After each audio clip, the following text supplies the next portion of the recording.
बिस्मिल्लाहिर्रहमानिर्रहीम। अस्सलाम वालेकुम। उम्मीद करती हूँ कि आप सब खैरियत से होंगे। अल्लाह से दुआ है कि वो हम सबको अपने अपने घरों में खुश और आबाद रखे, आमीन। नए देखने वालों से गुजारिश है कि वो चैनल को सब्सक्राइब ज़रूर कर लीजिएगा। आज मैं आपके साथ बहुत ही मज़ेदार पाउंड केक की रेसिपी को शेयर कर रही हूँ। वीडियो आपको अच्छी लगे तो प्लीज़ लाइक का बटन ज़रूर प्रेस कीजिएगा। केक बनाने के लिए हमें जिन जिन चीज़ों की ज़रूरत है सबसे पहले मैं आपको वो बता देती हूँ। यहाँ पे मैंने 2 कप मैदा ले लिया है, इसको मैंने छान लिया था। इसके अलावा इसके अंदर जाएंगे 2 अदद अंडे, ये मैंने लार्ज साइज़ के लिए थे। हाफ कप बटर, देसी घी या ऑयल, आप जौन सा भी पसंद करें वो शामिल कीजिएगा। मैंने यहाँ पे देसी घी लिया है। चीनी यहाँ मैंने हाफ कप ली है, आप अपने टेस्ट के मुताबिक कम या ज़्यादा कर सकते हैं। हाफ कप दूध जाएगा इसके अंदर।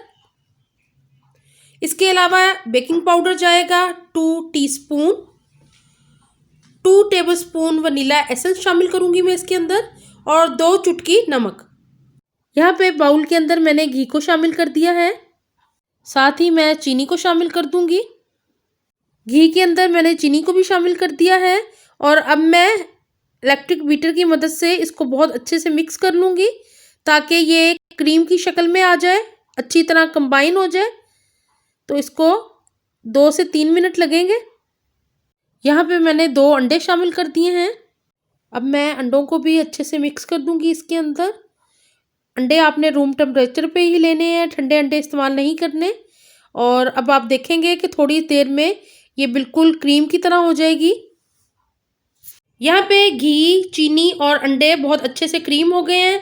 अब मैं इसके अंदर मैदा शामिल कर रही हूँ। 1 कप मैंने शामिल कर दिया है, दूसरा कप भी शामिल कर दूंगी मैदे का। साथ ही मैं इसके अंदर शामिल करूंगी वनीला एसेंस। इससे बहुत अच्छी सी खुशबू आएगी हमारे केक में से और फ्लेवर भी बहुत अच्छा हो जाता है केक का। तो यहाँ वनीला एसेंस शामिल कर दिया मैंने, आप किसी भी ब्रांड का ले सकते हैं।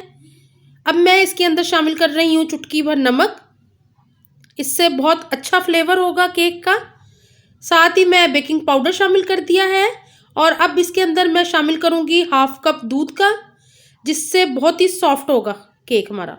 यहाँ पे मैंने सारे मैदे को मिक्स कर लिया है बैटर के अंदर और बहुत स्मूथ सा बैटर तैयार हो गया है।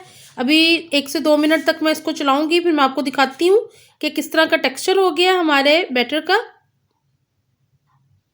यहाँ पे बहुत अच्छे से केक का बैटर तैयार हो गया है, ये आप देख लें। इसकी इतनी थिकनेस रखनी है हमने, ना ज़्यादा पतला और ना ज़्यादा गाढ़ा। अगर आपको लगे कि आपका बैटर थोड़ा सा हार्ड हो रहा है, सख्त हो रहा है, तो आप इसके अंदर हाफ कप दूध का और मिला सकते हैं। यहाँ पे मैंने केक मोल्ड को रेडी कर लिया है ग्रीस पेपर लगा के और ऑयलिंग कर ली है इसकी बहुत अच्छी सी। यहाँ पे मैं केक बैटर को शामिल कर रही हूँ मोल्ड के अंदर। इसको हाफ फिल करना है हमने, फुल फिल नहीं करना, क्योंकि केक ने राइज होना होता है तो उसको स्पेस मिल जाए राइज होने के लिए। आप किसी भी मोल्ड का इस्तेमाल कर सकते हैं, आपके पास जिस तरह का भी हो आप उसमें बना सकते हैं। और अब मैंने थोड़ा सा टैप कर लिया ताकि बबल्स निकल जाएं। 180 टेम्परेचर पे मैंने केक को ओवन में रख दिया है। केक हमारा तैयार हो गया है। इसको मैंने 35 मिनट्स के बाद ओवन में से बाहर निकाल लिया था। ये बहुत ही सॉफ्ट तैयार होता है केक। यहाँ पे मैं इसको गरम गरम ही कट कर रही हूँ आपको दिखाने के लिए, लेकिन आप जब ओवन में से निकालें तो आधा घंटा इसको रेस्ट दें और उसके बाद फिर इसकी कटिंग कीजिएगा और इन्जॉय करें इस केक को।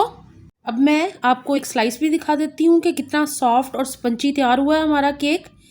ये देखें, मैं इसको प्रेस कर रही हूँ तो कितना सॉफ्ट नज़र आ रहा है। तो इस रेसिपी को ट्राई ज़रूर कीजिए। अब मैं आपको पीस तोड़ के दिखा रही हूँ, देखें अंदर से भी कितना सॉफ्ट और मज़ेदार लग रहा है। मज़ेदार इस केक को एंजॉय करें चाय के गर्मा गर्म कप के साथ।